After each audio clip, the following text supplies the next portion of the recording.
Richard Nixon had been prosecuted and imprisoned, George Bush wouldn't think he was above the law.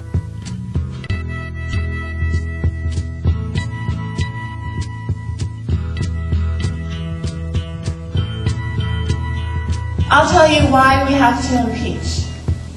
We have to impeach so 10 or 20 or 30 years from now, these babies who are in here aren't going to have to face another illegal and immoral war of aggression for profit.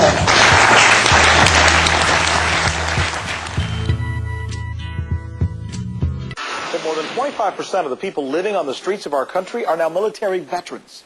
25%. That's a scandal that needs to be addressed by the very same people in this administration who sent our men and women in uniform into harm's way. Most of those, by the way, who never served themselves and reportedly didn't listen to those who had when they tried to give them the right information. We know about the thousands who've been killed already, almost 4,000. But how about the tens of thousands who are returning maimed physically and scarred mentally? This is important information for us. Shad Mishad is the president and the founder of the National Veterans Foundation. 1/4 of people living on the streets are military veterans. That's an astonishing number to most of us. Absolutely. It's astonishing, and it's also going to be an epidemic, I'm afraid, in the next 10 or 15 years.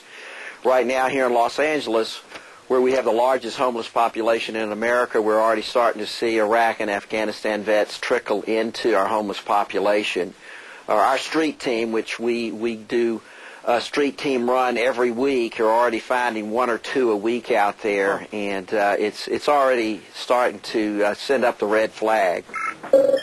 The numbers are startling. On any given night in the United States, it is estimated that some 200,000 veterans are now calling the streets home. This according to one advocacy group. Michelle Miller tells us the homeless include service members who have served in our nation's 2 ongoing wars. Hassam Al-Ghurani knows the price of war. He fought in Afghanistan and then in Iraq, where a sniper's bullet took his best friend. His head got blown off. I get nightmares about that. He was that close to you? Right here. The Muslim American sailor drowned the pain in alcohol, but drinking only led to an early discharge.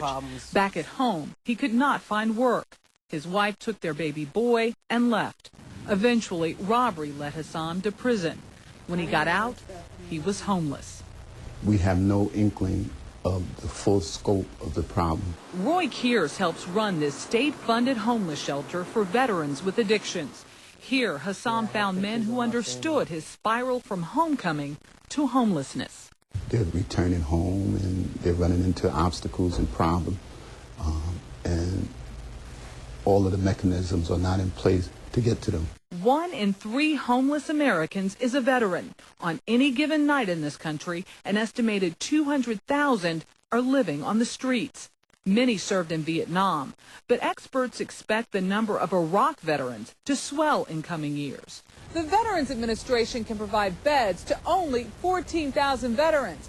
As President Bush orders more troops to Iraq, the Senate Committee on Veterans Affairs wants more focus on those coming home. The president did not mention the word veteran in his State of the Union message. Senator Daniel Akaka has asked Congress to more than double the president's request for funding next year. $4.8 billion more to help not just the physically wounded, but the emotionally scarred. They train you to transfer from a civilian to a killing machine. When you get out, they should have trained me to go back into being a civilian again. The Army says 1 in 3 Iraq veterans will return home with mental health issues. Sooner or later, caring for them will become another cost of war. Michelle Miller, CBS News, New York.